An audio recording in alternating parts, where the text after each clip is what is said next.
Hello बच्चों, मैं शशि चंद्रा आप सभी का अपने YouTube channel study with Chandra में स्वागत करती हूँ। बच्चों, आज हम आपकी जो 10वीं कक्षा की हिंदी की पाठ्य पुस्तक है क्षितिज भाग 2, उसका जो 5वां पाठ है सूर्यकांत त्रिपाठी निराला जी द्वारा रचित अट नहीं रही है और उत्साह। इससे पिछली वीडियो में हमने उत्साह की व्याख्या की थी और इस वीडियो में हम करेंगे अट नहीं रही है की व्याख्या। तो बच्चों, इसमें जो निराला जी हैं ये प्रकृति प्रेमी रहे हैं और काफ़ी अच्छे मतलब उच्च श्रेणी के लेखक रहे हैं ये। इन्होंने जो अपनी कविताओं में है इसमें फागुन मास की जो शोभा है और मस्ती है उसका वर्णन किया है और प्राकृतिक सौंदर्य का इसमें काफ़ी अच्छा इन्होंने बहुत ही सजीव चित्रण किया है। और ये जो कविता है श्रृंगार रस माधुर्य गुण है इसमें, और कोमल कांत पदावली का भी इसमें प्रयोग हुआ है। और जो भाषा है इस कविता की अट नहीं रही है, इसमें कोमल कांत पदावली है, भाषा बहुत ही भावानुकूल है। और जो ये निराला जी हैं, इस कविता से हम यह देख सकते हैं कि इस कविता में जो कवि है उसने जो छायावादी प्रभाव है उसका काफ़ी स्पष्ट रूप से दिखाई देता है इनकी कविताओं में निराला जी का।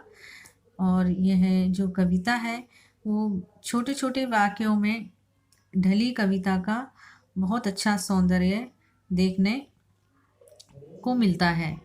इसमें जो है अनुप्रास अलंकार भी है और मानवीय अलंकार भी दिखाई पड़ता है इनके शब्दों में, जैसे कि जो है हम आगे इसमें जब पढ़ेंगे तो हम आपको बताएंगे।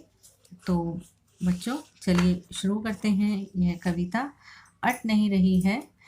तो अट जो है अट नहीं रही है, अटने का जो मतलब है वो होता है समाना। किसी पात्र में या किसी बर्तन में जब हम कोई सामान रखते हैं और उसमें वो पूरी तरीके से जो पात्र भर जाता है उसके बाद भी जब सामान बच जाता है तो उसे हम बोलते हैं कि सामान इसमें पूरी तरीके से अट नहीं पाया है, अर्थात इसमें पूरी तरीके से सामान समा नहीं पाया है, तो उसको अटना बोलते हैं बच्चों।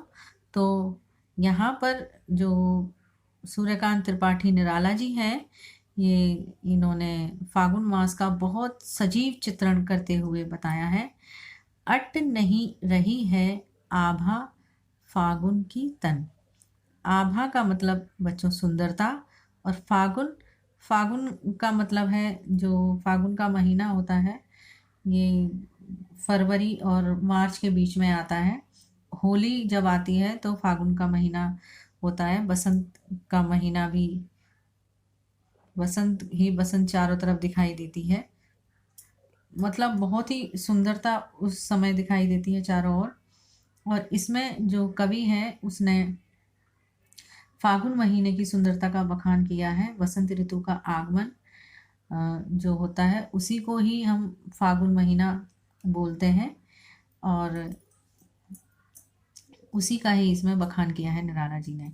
तो सट तन अट नहीं रही है आभा फागुन की तन सट नहीं रही है, अर्थात जो फागुन की आभा है वो इतनी अधिक है कि उसकी सुंदरता कहीं समा नहीं पा रही है, कहीं भी मतलब पूरी तरीके से जो है वो समा ही नहीं पा रही है। इतनी सुंदरता चारों तरफ फैली हुई है, चारों तरफ फूल ही फूल नज़र आ रहे हैं। सुंदर बसंत का मौसम है और चारों तरफ पेड़ बड़े सुंदर नहाए हुए से नए नए पत्ते आ जाते हैं, कोपलें आ जाती हैं, हल्का हल्का सा सर्द मौसम होता है और हल्की हल्की सी गर्मी होती है इस मौसम में। और बहुत ही सुगंधित हवा चारों ओर चल रही होती है फूलों की खुशबू को लिए हुए। तो चारों तरफ जो माहौल होता है वो महका ही महका और सुंदर ही सुंदर दिखाई पड़ता है। तो कवि कह रहे हैं कि फागुन की जो फागुन का जो महीना है वो इतना सुंदर है कि उसकी सुंदरता कहीं भी जो है वो अट ही नहीं रही है और तन सट नहीं रही है, और जो उसकी सुंदरता है वो जो तन से है वो सट ही नहीं रही है, अर्थात पूरी तरीके से जो है वो सुंदरता कहीं समा ही नहीं पा रही है। कहीं सांस लेते हो घर घर भर देते हो, उड़ने को नभ में तुम पर कर देते हो, आँख हटाता हूँ तो हट नहीं रही है। अर्थात अगर सांस भी लेता है कौन, ये जो मौसम है फागुन का, ये सांस जब लेता है अर्थात जब इसकी हवाएं चलती हैं, जो फागुन मास है वो किस तरीके से सांस लेता है, हवाओं के माध्यम से। अर्थात जो कवि की कल्पना है वो कहता है कि जब फागुन मास सांस लेता है अर्थात जब हवाएं चलती हैं तो घर घर भर देती हैं, तो वो सुंदर जो सुगंधित हवाएं हैं, जो सुंदर सुगंधित फूलों से छू कर के बहती हैं, तो वो महकती हुई सी बहती हैं और हर घर को पूरा उस महक से और सुंदरता से भर देती हैं। उड़ने को नभ में तुम पर कर देते हो, और चारों ओर आकाश में, मतलब आकाश में जिस तरीके से पक्षी उड़ते हैं उसी तरीके से जो तुम्हारी सुंदरता है चारों ओर पूरे आकाश में पंख से फड़फड़ाती हुई बिखेर बिखरी बिखरी नजर आती है। अर्थात जो फागुन मास है और उसकी जो सुंदरता है और जो सुगंध है वो उसकी हवाओं से चारों ओर पूरे आकाश में पंख फड़फड़ाती हुई सुंदर सुगंध बिखेर रही होती है या बिखेर देती है, जिससे अगर कवि चाहता है आँख हटाना तो उसकी आँख हट ही नहीं पाती है।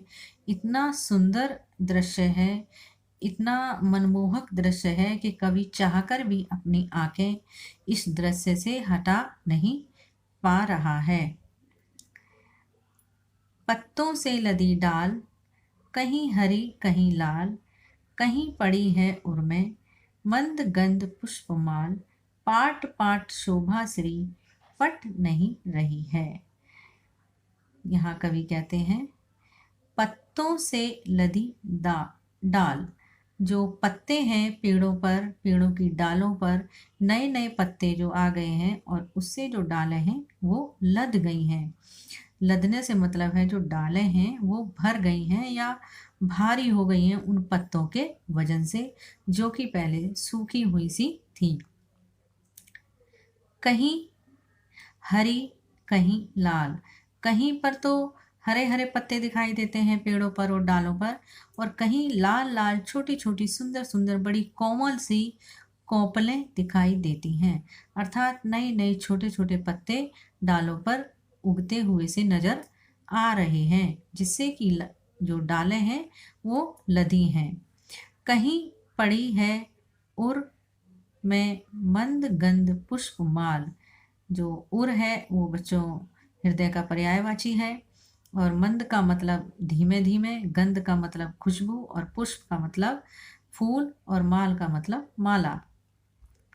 ऐसा प्रतीत होता है, कवि कह रहा है कि ऐसा प्रतीत होता है कि जो पेड़ हैं और जो बहुत बड़े बड़े पेड़ हैं जिन पर जो फूल और पत्ते दिखाई दे रहे हैं, कहीं हरे कहीं लाल, और फूल ही फूल नज़र आ रहे हैं, ऐसा लगता है जैसे पेड़ रूपी जो बसंत के समय में पेड़ों पर जो पत्ते और फूल हैं वो माला की तरह नज़र आ रहे हैं। जैसे कि इस प्रकृति में फागुन मास में पेड़ों पर सुंदर सी, पेड़ों के हृदय पर सुंदर सी माला पड़ी हुई है, जो कि मंद मंद खुशबू, मंद मंद जो गंध है उन फूलों की वो महक रही है। पाट पाट शोभा श्री पट नहीं रही है। पाट पाट, पाट पाट से तात्पर्य है बच्चों जगह जगह, यानी कि जगह जगह शोभा श्री सौंदर्य से भरपूर, यानी कि पट मतलब पट नहीं रही है, अर्थात समा नहीं रही है। जगह जगह जो सौंदर्य है वो इतना ज़्यादा बिखरा हुआ है इस फागुन मास का, और इतनी खुशबू फूलों की, सुंदर वातावरण, जो तितलियां हैं वो चारों तरफ इस फूल से उस फूल पर, भंवरे भी इधर से उधर मंडरा रहे हैं, और कोयल भी है वो सुंदर इस बसंत के मौसम के आगमन पर कूक रही है। ऐसा सुंदर माहौल चारों तरफ ही नज़र आ रहा है। जो पूरी प्रकृति है वो इससे, इस फागुन मास को समा ही नहीं पा रही है। चारों ओर इतनी सुंदरता फैली हुई है, जो इसकी सुंदरता से जो कवि की आंखें हैं वो हट ही नहीं रही हैं। ऐसा जो कवि हैं निराला जी वो कहते हैं। जो कवि निराला जी हैं वो प्रकृति प्रेमी रहे हैं। तो हमने यहाँ पर, ये देखिए यहाँ पर बच्चों, कहीं कहीं सांस लेते हो, इसमें जो है आपका मानवीकरण अलंकार है। और कहीं सांस लेते हो, और यहाँ पर उड़ने को नभ में तुम पर कर देते हो, इसमें भी मानवीय अलंकार है। और कहीं पड़ी है उर में, कहीं पड़ी है उर में मंद गंध पुष्प माल, ये भी आपका मानवीयकरण अलंकार का उदाहरण है। और बच्चों जैसे ये पाठ पाठ और पर या घर घर, जो ये हैं, ये आपके जो उदाहरण हैं वो पुनरुक्ति प्रकाश अलंकार के हैं। और तो बच्चों ये थी आपकी अट नहीं रही कविता की व्याख्या। आशा करती हूँ आपको बहुत अच्छे से समझ में आया होगा। और आप मेरे चैनल को लाइक करें, सब्सक्राइब करें और बेल आइकन को ज़रूर प्रेस करें, जिससे मेरी आगे आने वाली वीडियो आपको उसका नोटिफिकेशन मिल सके। Thank you.